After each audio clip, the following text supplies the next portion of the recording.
Indonesia, salam Nusantara dari Sabang sampai Maroko, dari Medan sampai Pulau Rote. Mantalah iman kita, mantalah kasih kita, mantalah pengharapan kita tentunya dalam Yesus Kristus yang menjadi Tuhan dan Juru Selamat kita dan Juru Selamat dunia. Jangan katakan bahwa Yesus itu bukan Tuhan. Jangan katakan pula bahwa Yesus itu bukan Juru Selamat. Dia adalah Tuhan, dia adalah Juru Selamat. Kalau engkau percaya, engkau akan diselamatkan. Engkau tidak percaya, engkau akan dihukum. Yohanes 3:3-6. Karena Yesus sudah berkata dalam Yohanes 14 ayat yang ke-6, akulah jalan dan kebenaran dan hidup, tiada seorang sampai kepada Allah kalau tidak melalui aku. Dan juga Alkitab mengatakan dalam Kisah Rasul 4 ayat 12, dan keselamatan tidak dalam siapapun juga selain dalam Dia Yesus Kristus. Karena di bawah kolong langit ini tidak nama lain yang diberikan kepada manusia yang olehnya kita diselamatkan. Dan Paulus mengatakan dalam Kisah Rasul 14 ayat yang ke-6, dalam Kisah Rasul 16 ayat 31, percayalah kepada Tuhan Yesus Kristus maka engkau akan diselamatkan, engkau dan seisi rumah. Mantap. Puji nama Tuhan. Semoga pagi ini, di hari Minggu ini, kita tetap bersiap-siap untuk beribadah sebelum mungkin ada waktu kita untuk mendengarkan firman Allah.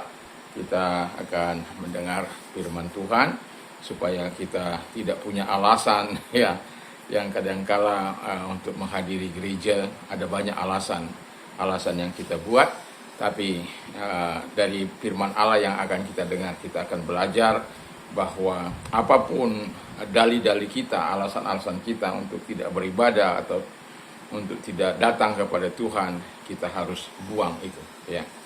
Kita harus menyerahkan hidup kita kepada Tuhan. Sebelumnya mari kita berdoa. Terima kasih Tuhan, tolong kami ketika kami melakukan sesuatu, kami tidak punya dalih atau alasan untuk menunda atau tidak melakukan Bapa di surga ya, sebagaimana sebentar kami akan dengar firman-Mu. Bapak Ibu Saudara kami yang kekasih, Tuhan memberkati mereka, usaha mereka, pekerjaan mereka, hidup mereka, kesehatan mereka, semuanya diberkati oleh Tuhan. Di dalam nama Yesus kami bersyukur dan berdoa. Berfirmanlah, kami siap mendengarkan firman dalam Haleluya. Amin. Ini saya akan membacakan Lukas 14 ayat 15 sampai dengan 24. Tetapi saya akan membacakan karena ini saya akan sampaikan hari ini pagi dan besok ya. Karena sore nanti ya, itu khotbah ya. Jadi dari ayat 16 adalah dari ayat 18 sampai 20. Tetapi mereka bersama-sama meminta maaf. Yang pertama berkata kepadanya, aku telah membeli ladang dan aku harus pergi melihatnya. Aku minta dimaafkan. 19. Yang lain berkata, aku telah membeli 5 pasang lembu kebiri dan aku harus pergi mencobanya. Aku minta dimaafkan. 20. Yang lain berkata, aku baru kawin dan karena itu aku tidak dapat datang. Dan ayat 15, mendengar itu berkatalah seorang dari tamu-tamu kepada Yesus, berbahagialah orang yang akan dijamu dalam kerajaan Allah. Puji nama Tuhan. Jadi tema kita adalah undangan perjamuan besar. Ada undangan perjamuan besar atau undangan untuk masuk dalam kerajaannya dan lain sebagainya yang bertalian dengan itu. Nah, tapi saya akan langsung kepada inti penolakan mereka, dalih-dalih mereka, alasan-alasan mereka. Sebenarnya kita tidak, kalau kita orang yang betul-betul punya iman, kita tidak boleh menolak undangan Tuhan.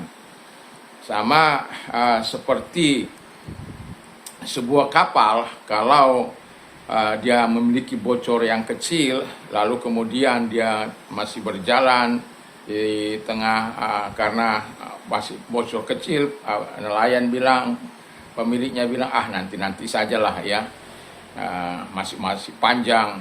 Tetapi kemudian ketika di tengah laut yang bocor kecil itu bisa dihantam ombak dan lain sebagainya, pada akhirnya kapal itu menjadi karam, tenggelam. Demikian juga kehidupan kita yang mengatakan nanti, akhirnya iman kita menjadi karam, hidup kita menjadi tidak menyenangkan hati Tuhan. Nah, ada alasan mereka menolak undangan itu. Tapi saya katakan jangan menolak undangan Tuhan. Tetapi ini kita lihat ada yang pertama alasan mereka dikatakan ayat 18, aku telah membeli ladang dan aku harus pergi melihatnya. Ini harta benda kita itu bisa membuat kita memiliki alasan. Saya punya teman itu ketika dia masih susah ya, ya kemudian dia rajin ibadah dan lain sebagainya. Tapi ketika Tuhan mulai memberkati dia akhirnya sibuk kalau ke gereja hanya titip kolekte, titip perpuluhan ya. Tetapi itu bukan sesuatu yang menyenangkan bagi dia. Sehingga ketika satu kali pendetanya berkata bahwa Tuhan sudah memberkatinya, seharusnya cintanya kepada Tuhan harus semakin hidup, karena dia sudah diberkati, harta bendanya bertambah-tambah dan lain sebagainya, kekayaannya bertambah-tambah. Tapi dibilang, saya lagi sibuk Pak Pendeta, tolong ya karena begini begono. Dan Pak Pendetanya bilang, kalau begitu saya berdoa saja supaya Bapak setia pada Tuhan seperti masa-masa yang lalu, supaya jangan Pak Pendeta, ya minggu depan saya akan datang. Jadi kadang-kala karena harta benda orang terhalang untuk datang kepada Tuhan. Ya jangan seperti itu ya, jangan mau terhalang datang kepada Tuhan, karena ketika kita terhalang datang kepada Tuhan, kita akan kehilangan arah dalam kehidupan kita. Lalu yang kedua, alasan yang kedua mereka menolak undangan perjamuan besar itu, yang kedua adalah yang lain berkata, aku telah membeli 5 pasang lembu kebiri dan aku harus pergi mencobanya, aku minta dimaafkan. Yang kedua ini alasan pekerjaan ya. Saya telah melihat orang-orang yang punya alasan pekerjaan dan pada akhirnya dia terhilang ya. Karena alasan pekerjaan ini, kalau saya nggak kerja, saya nggak dapat ini, nggak dapat makan, nggak dapat apa, dan pada akhirnya tenggelam. Jadi dalam kehidupan kita, kalau datang kepada Tuhan, dalam menghadiri ibadah atau ini, karena ini dalam undangan dalam perjamuan besar ya, yang perlu kita waspadai, yang perlu kita jaga dalam diri kita supaya jangan sampai kita menolak perjamuan kudus, perjamuan besar itu apabila tiba saatnya. Dan sebelum itu tiba kan ada perjamuan istilahnya undangan-undangan untuk datang ibadah, untuk datang berdoa dan lain sebagainya. Tetapi kadangkala ada banyak alasan, ada karena harta benda, yang mencari harta benda, mereka rela meninggalkan persekutuannya dengan Tuhan, bahkan rela meninggalkan Tuhan dalam kehidupannya, karena pekerjaannya juga demikian, rela ya berkutat dengan segala pekerjaannya karena alasan tanggung jawab yang besar ya. Tetapi dia lupa bahwa semua kekuatan, tenaga, pikiran dia bisa seperti itu semuanya itu karena Tuhan. Tapi dia melupakan itu. Jangan buat alasan Anda untuk menolak perjamuan besar Allah itu.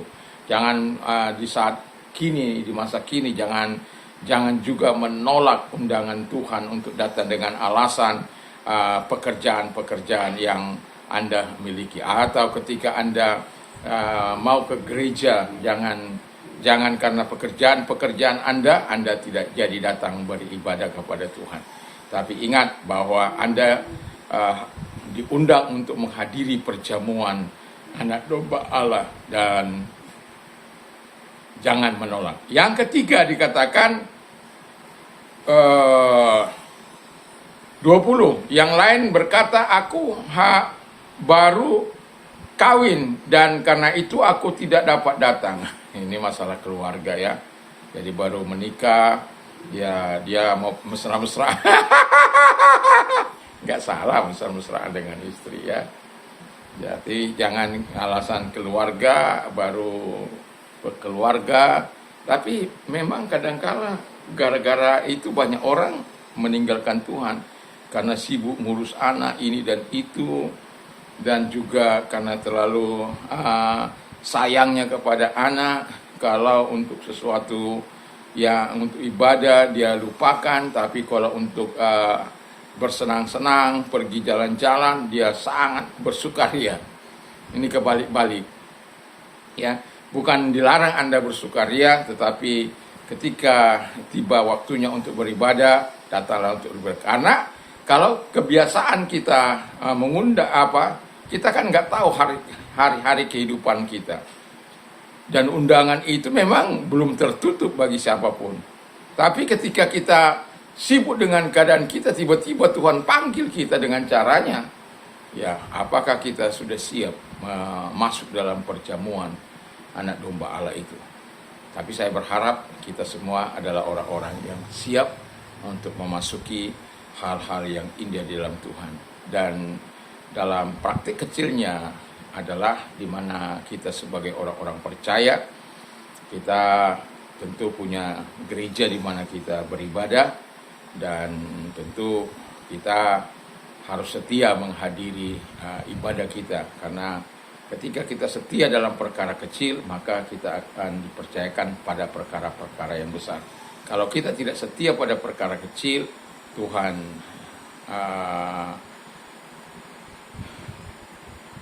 kita itu adalah Tuhan yang melihat apakah kita setia atau tidak. Tapi doa dan harapan kami sebagai hamba-hamba Tuhan, kita adalah orang-orang yang setia. Dan saya yakin dan percaya setiap hamba Tuhan ingin melihat setiap jemaatnya itu setia datang beribadah kepada Tuhan. Jangan menunggu nanti seperti perahu yang akhirnya tenggelam itu, ketika pemiliknya mengatakan nanti sajalah masih belum apa-apa.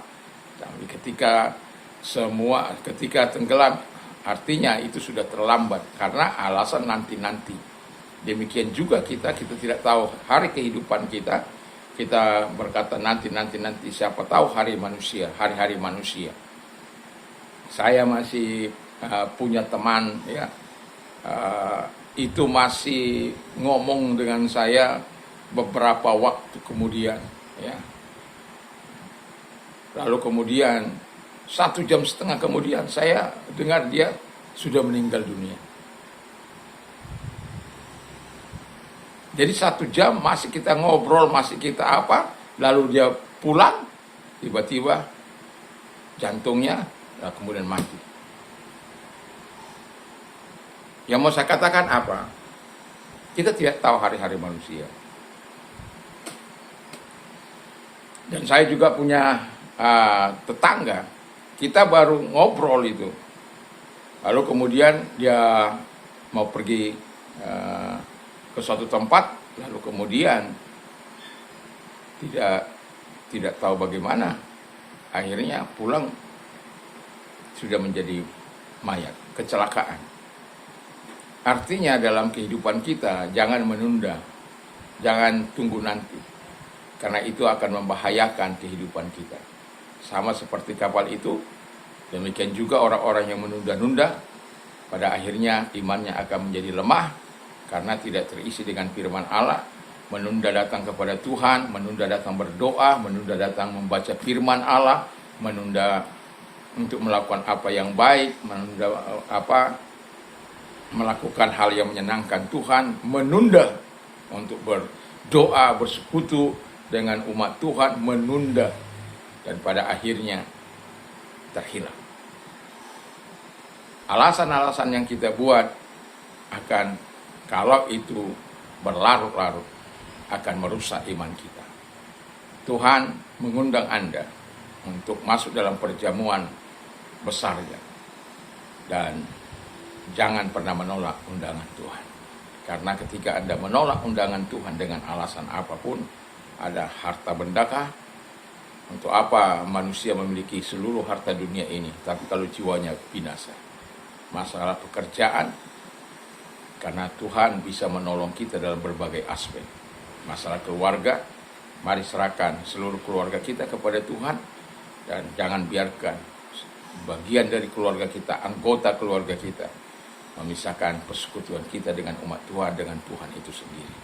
Kiranya Tuhan Yesus memberkati. Mari kita berdoa. Terima kasih Tuhan Yesus. Kiranya Tuhan tolong kami sehingga dari benak kami ketika undangan Tuhan sudah Tuhan lakukan, kami mempersiapkan hidup kami masa kini, sehingga apabila saatnya Tuhan memanggil kami, kami semua sudah siap. Dalam nama Yesus, haleluya. Dan kami juga berdoa kepada mereka-mereka yang sakit, arahkan tanganmu kepada Tuhan.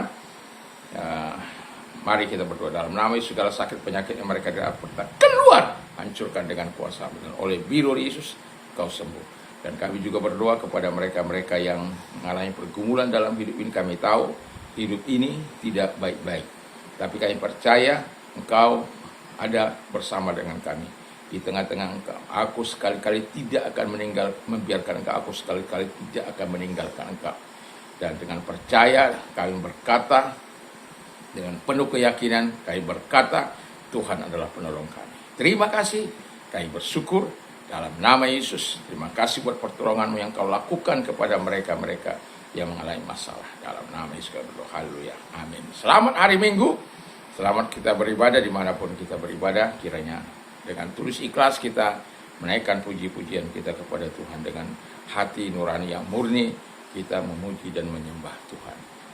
Jujur di hadapan Tuhan, dan jangan pernah bersandiwara. Mantap, mantap, mantap.